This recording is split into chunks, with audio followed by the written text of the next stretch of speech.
এই যে এখানে আস্ত গরম মশলা নিয়ে নিচ্ছি,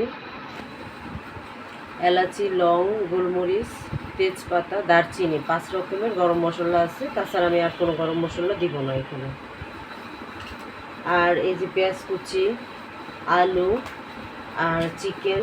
আর এখানে হচ্ছে এটা আতপ চাল, আমার বাবার বাড়ি থেকে যে চালটা আমাকে দেওয়া হয় প্রত্যেক বছর, ওই চালটা এখানে আতপ চালের সাথে মুগ মুসুরির ডাল একসাথে মিক্স করে এটা আমি ধুয়ে নিচ্ছি। আর এই যে এখানে সয়াবিন তেল আছে, আর এই যে হলুদের গুঁড়া, মরিচের গুঁড়া, আদা রসুন বাটা, আদা বাটা, রসুন বাটা, লবণ।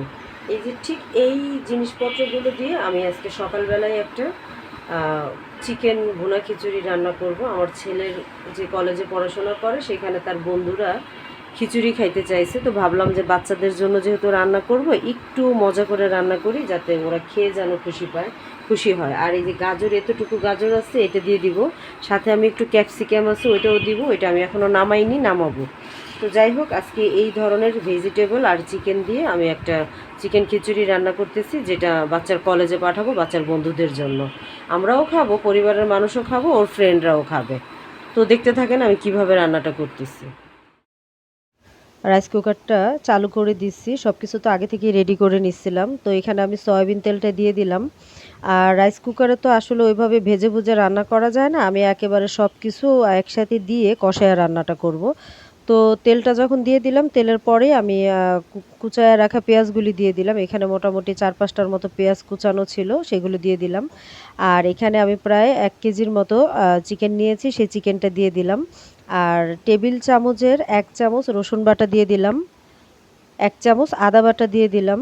আর আমি এখানে রসুন বাটাটা একটু পরিমাণে বেশি দিয়েছি, আর আদা বাটাটা একটু কম দিয়েছি, যেহেতু এখানে চিকেন আছে তাই। আর স্বাদ মতো লবণ দিয়ে দিছি, আর হলুদের গুঁড়া, মরিচের গুঁড়া পরিমাণ মতো দিয়ে দিলাম। অনেকেই খিচুড়িতে মরিচের গুঁড়াটা ব্যবহার করেন না, হলুদ কালারটাই রাখেন। তো আমি একটু মরিচের গুঁড়াটা দিয়ে একটু ঝাল ঝাল হওয়ার জন্য, যাতে একটু স্পাইসিও হয় আর দেখতে কালারটা সুন্দর আসে, মরিচের গুঁড়াটা দিলে হলুদের কালারটার যে ব্যালেন্সটা এটা ঠিক থাকে। তো এখানে আমি সামান্য একটু পানি দিয়ে এটা ঢাইকা বসাই দিলাম কষানোর জন্য।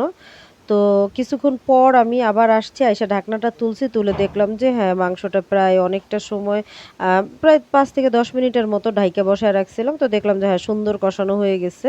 তো আমি এটা সুন্দর করে এটা একটু নেড়ে চেড়ে নিচ্ছি, নেড়ে চেড়ে এখন আমি যে আলুটা কুচায় রাখছি সেটা আমি এখানে দিয়ে দিব। তো আমি রাইস কুকারে কেন রান্না করতেছি, আমার গ্যাস আছে, লাইনের গ্যাস আছে, লাইনের গ্যাসে চাইলে আমি রান্নাটা বসাইতে পারতাম, কিন্তু ছেলে কালকে রাত্রে আমাকে বলল যে সে তার বন্ধুদের জন্য খিচুড়ি নিয়ে যাবে, তার একটা ফ্রেন্ড খিচুড়ি খাইতে চাইছে। তো আমি বললাম যে ঠিক আছে, আমি তোমাকে সকালেই করে দিব, বাসায় সব কিছুই আছে।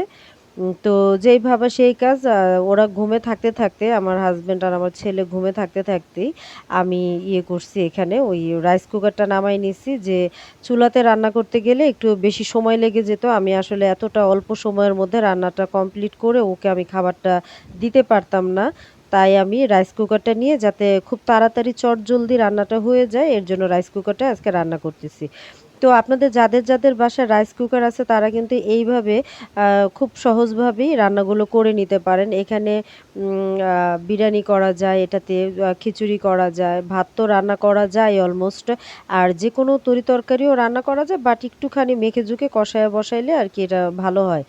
তো যাই হোক, আমি চালটা দিয়েও একটু সময় নেড়েচেড়ে কষায় নিচ্ছি। আর যেই পরিমাণ চাল দিছিলাম ঠিক তার ডাবল পরিমাণ পানি দিয়ে দিলাম। এখানে আমি 3 পট চালের খিচুড়ি রান্না করছি। তো মাংসটা তো আমার আগেই কষানো হয়ে গেছে, মাংসতে কোনো পানি ছিল না।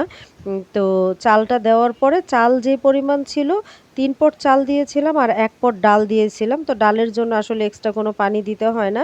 3 পট চালের জন্য আমি 6 পট পানি এখানে দিছি। আর এটা কিন্তু আমি আতপ চালের খিচুড়ি রান্না করতেছি।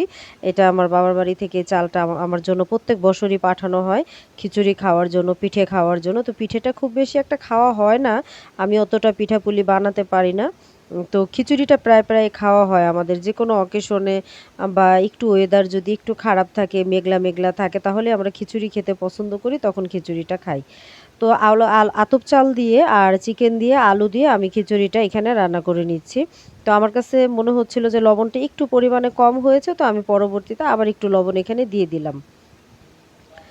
তো আসলে এখানে ব্যাপারটা হয়েছে কি, আমি ওই যে বলছিলাম গাজর আর ক্যাপসিকামটা দিব, পরে আমার ছেলে বলল যে না আম্মু এটা যেহেতু চিকেন খিচুড়ি হচ্ছে তো এখানে আর গাজর আর ক্যাপসিকামটা দিও না, ওইটা তুমি ডিপে আবার রেখে দাও, আমরা যে কোনো একটা সময় অন্য কোনো স্ন্যাক আইটেমে আমরা ওটা খাইতে পারবো। তো ছেলে যেটা বললো সেটাকেই প্রাধান্য দিলাম, ছেলের কথাকে প্রায়োরিটি দিয়ে আমি এখানে শুধু আলু আর চিকেনের যে খিচুড়িটা ওইটা আমি করে নিলাম।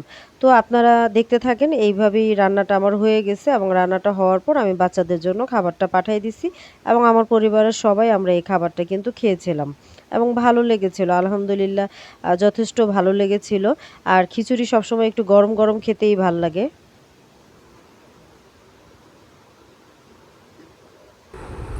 এই যে আমি নিজে আমের আচার বানাইছি, এখন এই আমের আচার এটা আমি খিচুড়িতে দিব, কারণ খিচুড়ির এটা হলো শুধু আম না, কিন্তু এটা হলো এই যে দেশি রসুন আর আম, এটা আমার বাড়ি থেকে গাজীপুরের বাড়ি থেকে যে আমগুলো আনছিলাম ওইটা দিয়ে এটা টক আচার দিছি খাওয়ার জন্য। তো খিচুড়ির আসল রিয়েল টেস্ট পাওয়ার জন্য এই আমের আচারটা আমি এখানে দিয়ে দিচ্ছি, এটা দিলে এটার স্বাদ দ্বিগুণ বাইরা যাবে।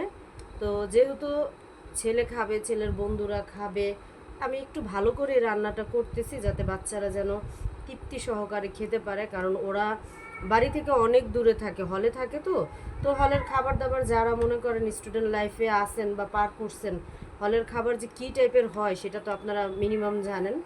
তো এর জন্য আমি এই যে এতটুকু আমের আচার দিয়ে দিলাম এবং রান্নাটা খুব যত্ন সহকারে ভালোভাবে করার চেষ্টা করতেছি যাতে বাচ্চারা খাবারটি খেয়ে যেন অন্তত আল্লাহ শুক্রিয়া গুজার করে, আলহামদুলিল্লাহ কথাটা যেন বলে যে হ্যাঁ আন্টি খুব ভালো খাবার রান্না করে আমাদের জন্য পাঠাইছে, এটা যেন তারা বলে। তো এই পর্যায়ে এসে মানে আমার রাইসটা কিন্তু 70% সিদ্ধ হয়ে গেছে, আরও এখনও 30% এটা হবে। তো এই সময়টা আমি যে এই আচারটা এই খাবারের ভিতরে আমি দিয়ে দিলাম। এটা হলো খিচুড়ির যে একদম আসল স্বাদ, এটা এটা এটা এটা এটার মধ্যে এখন আসবে। এখন আমি ঢেকে রান্না করব আর একেবারে আর ঢাকনাটা তুলব না, যাতে রান্নাটা একদম শেষ হলে আমি ঢাকনাটা আর তুলব। বাচ্চাদের জন্য খাবারটা বাড়তেছি, তো দেখি ওদের কেমন লাগে, আসার পরে শোনা যাবে রিভিউটা। ওদের খাইতে ভালো লাগলে আলহামদুলিল্লাহ। আমরা এখনও টেস্ট করিনি, আমি রান্না করে আগেই আমি ওদের জন্য খাবারটা বাড়তেছি, তারপরে আমরা খাবো।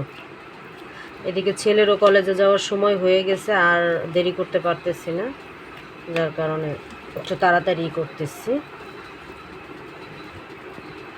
আমি 2 বাটি একদম ভরে ভরে বাচ্চাদের জন্য খাবারটা পাঠাবো।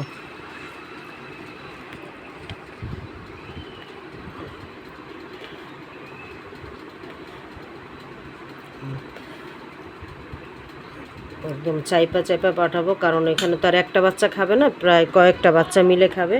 1 বাটি বাড়ছি, এখন আরও 1 বাটি খাবার বাড়তেছি, যাতে ছেলেপেলেরা যেন একটু মনটা ভরে যেন খাইতে পারে। বাড়ি থেকে যারা দূরে থাকে আসলে তারাই বুঝতে পারে যে ফ্যামিলির যে অভাবটা এটা কি। আর হলের খাবার তো খুব বেশি একটা ভালো হয় না, খুব সাধারণ খাবার হয়, সিম্পল খাবার হয়। তো ঘরোয়া খাবার ওদের প্রায় খাইতে ইচ্ছে করে, কিন্তু বাসা থেকে দূরে থাকার কারণে ওরা চাইলেও পারে না।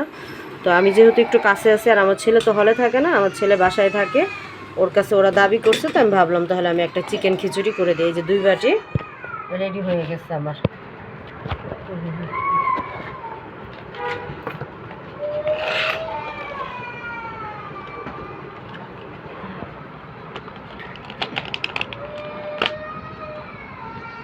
এটা মুখটা গরমে আটকে দিয়ে ভাপে বাকি সিদ্ধটুকু হয়ে যাবে, এটা এমনি থাকে।